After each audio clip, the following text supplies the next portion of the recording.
question. Okay?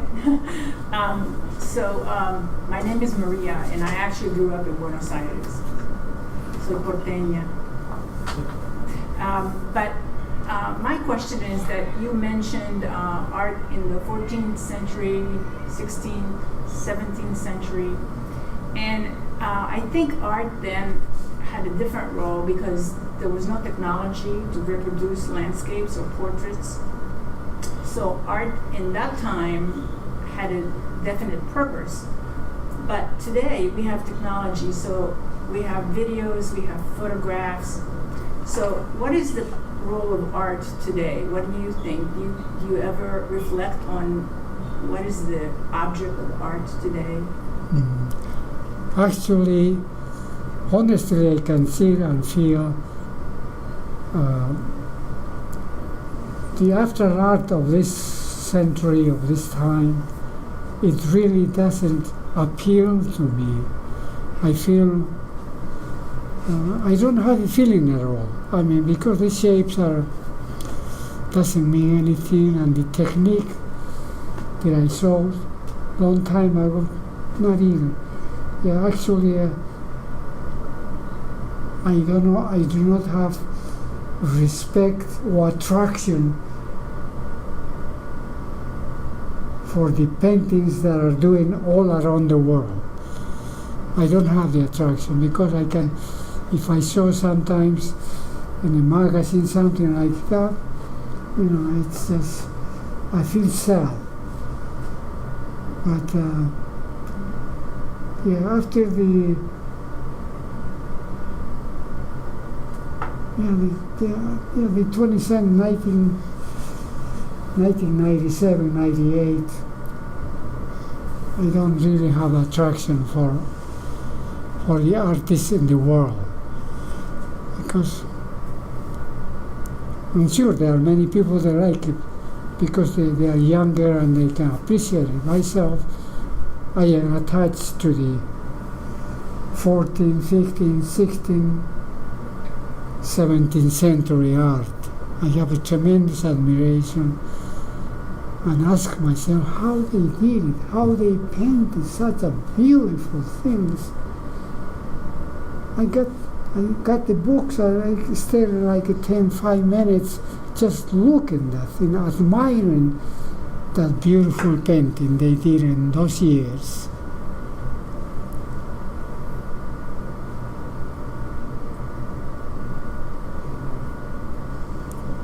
But when you look at those paintings, because I guess painting is different now, because now people can take pictures and Photoshop. Do you feel like art has cheapened, or that people don't like? Can you tell? Because I know you're a well-known artist. Can you tell the difference between a Photoshop and a real painter? Like just on a screen, can you tell Can you see the technique between a Not Photoshop? really, but I have, as I said, many years that I don't see any abstract of the 20th century. Jackson Pollock could be the only one I can name it, and I like it, his work. I mean, he was passed away many years ago already, I don't know, 15 or 20 years, I don't know. But he was the only one I really appreciated his work. And you could see the detail. How do you know his work? Is it like a stroke or something? Right, yeah, very nice, good technique, yeah. Anyone? Question? My question, I'm not an artist, I don't paint. What is good technique? When you say good technique, what do you mean? Like what? Well, if you like watercolor, you can do beautiful things. And in the watercolor, in the first place, it's very hard to retouch. If you made a mistake, that's it. You cannot really appreciate it. It was a mistake, and then you cannot fix it. If you fix it, you can see immediately that was fixed, it was a mistake. But when you paint oil, it's very easy. You can make many mistakes you wanted, and then just fix it all the time, and the feeling is always fresh. Because you can cover up everything, and there's no mistakes in oil. In oil. But in watercolor, you can easily see the mistakes. So are all your paintings in watercolor? You do all watercolor or some Well, oil? nowadays, I haven't painted much, but I will say like maybe 5 or 10 years ago, I have watercolors that are very, very good. I mean, I feel in those years I used to paint beautiful. Watercolor is the most difficult thing to do, and I achieved the maximum to do it, and I feel very happy that I did those watercolors, because I didn't make a mistake on those years.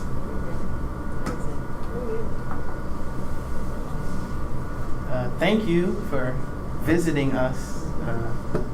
It's an honor to have you, It and is an honor. I hope I didn't like rush you or anything like that. I'm definitely moving at your pace. So whatever you want to share with us, whatever you want to say, it's your floor.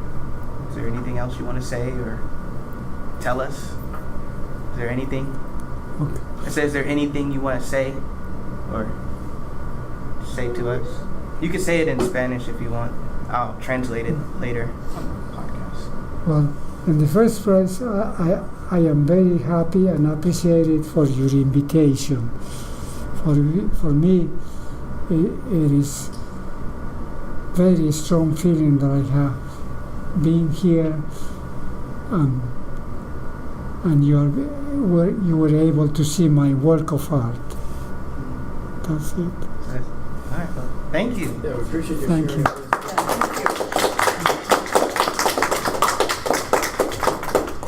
Good. Thank you. Thank you very much. Thank you for putting it together.